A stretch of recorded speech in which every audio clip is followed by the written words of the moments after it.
Warm greetings from TNV Academy. Today in this session we are going to discuss about root cause analysis and corrective actions. However, before we start the discussion, let me tell you about the key takeaways of this session. At the end of this session, you will be able to understand what is root cause analysis, approaches to root cause analysis, how to conduct root cause analysis, what do you mean by corrective actions, best practices to implement corrective actions. So let's start our discussion and talk about what is root cause analysis. When something goes wrong in a manufacturing facility, it's important to not only address the issue but also to prevent it from happening again. Only by understanding the root cause of the issue will you stop it from recurring. In fast-paced environment like food and beverage and CPG plants, timelines is critical when it comes to pinpoint the heart of an issue. For this reason, manufacturers rely on the tried and true methods of root cause analysis and CAPA to identify and prevent issues. Root cause analysis is a method to help identify what, how and why an event occurred so that step can be taken to prevent further occurrence. It involves the practices of data collection, root cause identification and recommendation generation and implementation. In other words, RCA is an application of techniques that allows you to look beyond the surface to exposure causal pathway from the problem to its true root causes. Root causes analysis involves searching backwards from an undesired effect or problem to its causes and addressing those causes. Root cause analysis is defined as a collective team that describe a wide range of approach, tools and techniques used to uncover cause of problems. Some RCA approaches are generate more towards identifying true root causes than other. Some RCA approaches are geared more towards identifying true root causes than others. Some are more general problem-solving techniques and others simply offer support for the core activity of root cause analysis. Root cause analysis can be traced to the broader field of total quality management. TQM has developed in different directions including a number of problem analysis, problem solving and root cause analysis. Root cause analysis is part of a more general problem solving processes and an integral part of continuously improvement. Because of this, root cause analysis is one of the core building blocks is an organization's continuous improvement efforts. It's important to note that root cause analysis in itself will not produce any results. It must be made part of a larger problem-solving efforts for quality improvements. Let us now discuss the approaches to root cause analysis. There are many methodologies, approach and techniques for conducting root cause analysis including events and causal factor analysis, widely used for major single event problems such as a refinery explosion. This process uses evidence gathered quickly and methodologically to establish a timeline for the activities leading up to the accidents. Once the timeline has been established, the causal and contributing factors can be identified. Change analysis. This approach is applicable to situations where systems performance has shifted. Significant, it explores changes made in people, equipment, information and more that may have contributed to the change in performance.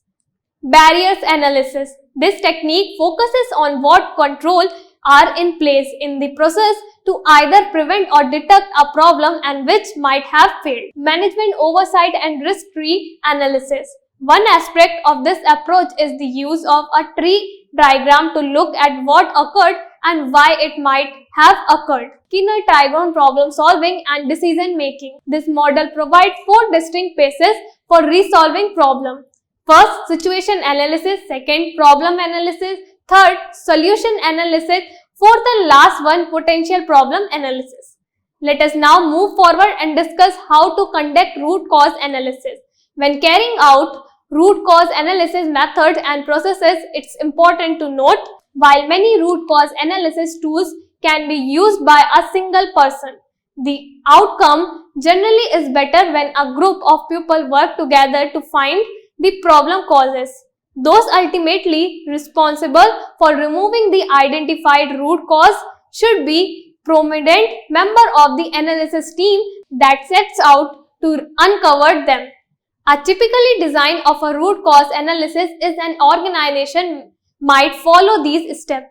First, a decision is made to form a small team to conduct the root cause analysis. Second, team members are selected from the business processes or area of the organization that experiences the problem. The team might be supplemented by a line manager with a decision authority to implement solution, an internal customer from the process with problems. A quality improvement expert is the case where the other team members have little experience with this kind of work. The analysis lasted about 2 months.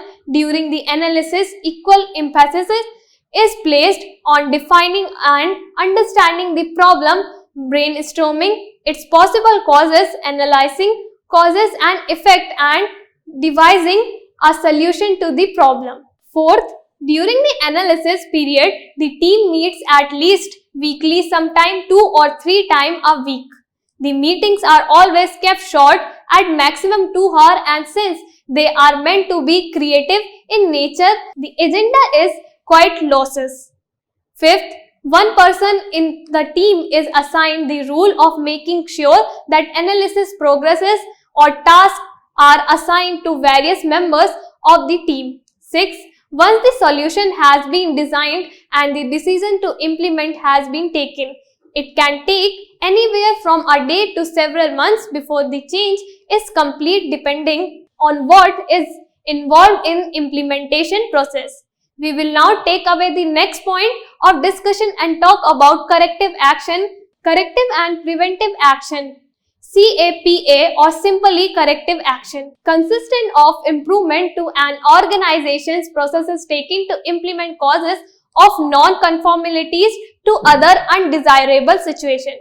It is usually a set of actions, laws, or regulation required by an organization to take in manufacturing, documentation, procedures, or system to recertify and eliminate recurring non-conformity. Non-conformity is identified after systematic evaluation and analysis of the root cause of the non-conformance. Non-conformance may be a market complete or customer compliant, or failure of machinery or a quality management system, or misinterpretation of written instruction to carry out work. The corrective and preventive action is desired by a team that include quality assurance personnel and personnel involved in the actual observation point of non-conformity. It must be systematically implemented and observed for its ability to eliminate further recurrency of such non-conformation. The 8 discipline problem-solve methods, or 8D framework, can be used as an effective method of structuring a CAPA. CAPA is used to bring about improvement to an organization processes and is often undertaken to implement causes of non-conformities or other undesirable situations. CAPAS is a concept within good manufacturing practices, hazards analysis and critical control point, or hazard analysis and risk-based preventive controls, HACCP or HARPC, and numerous ISO business standards. It focuses on the systematic identification of the root causes of identified problems or identify risk in an attempt to prevent their recurrency. For corrective action, or to prevent occurrence for preventive action.